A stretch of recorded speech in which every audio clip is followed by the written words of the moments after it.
আসসালামু আলাইকুম এভরিওয়ান। তো এই দেখেন, মানে পাটের বিচি বুনাইতেছে। এই যে কিভাবে বুনায়, পেঁয়াজের ভিতর দিয়ে হচ্ছে পাটের বিচি বুনাইতেছে। পরে হচ্ছে পেঁয়াজ খেতে যখন পানি দিবে তখন হচ্ছে এই বিচিগুলা জ্বালাবে।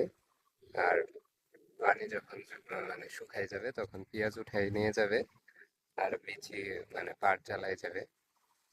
এই দেখেন পাটের বিচি বুনাই কিভাবে।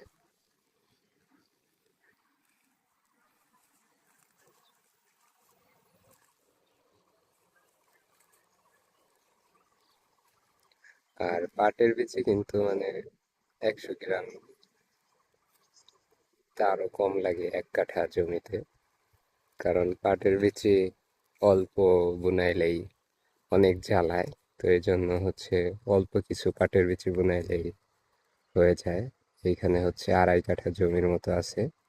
এইখানে ওই বাটিতে অল্প কয়টা দেখলে নিত, ওই কয়টা পাটের বিচি হচ্ছে বুনাইতেছে। আর এই পাটের বিচি কিন্তু যে কেউই বুনাইতে পারে না, কারণ ছোট বিচি, ছোট দানা। তো এই জন্য হচ্ছে যারা অভিজ্ঞ তারাই বোনায়। কারণ এইগুলা বুনাইতে গেলে হাতের ভিতর থেকে ছাড়া অনেক কঠিন। কারণ এগুলা দেখা গেল এক জায়গা বেশি এক জায়গা কম পড়ে যায়। তো এই জন্য হচ্ছে যারা অভিজ্ঞ তারাই বোনায় পাটের বিচি। এই দেখেন পাটের বিচি, এই যে অল্প কয়টা। তো এইভাবে হচ্ছে বোনাইতেছে। প্রথমে লম্বা দিক গেছে এই জমির, পরে হচ্ছে আবার এই আওড়া দিক যাইতেছে। এইভাবে হচ্ছে বোনাইতেছে। তো এই ছিল ভিডিও। আসসালামু আলাইকুম।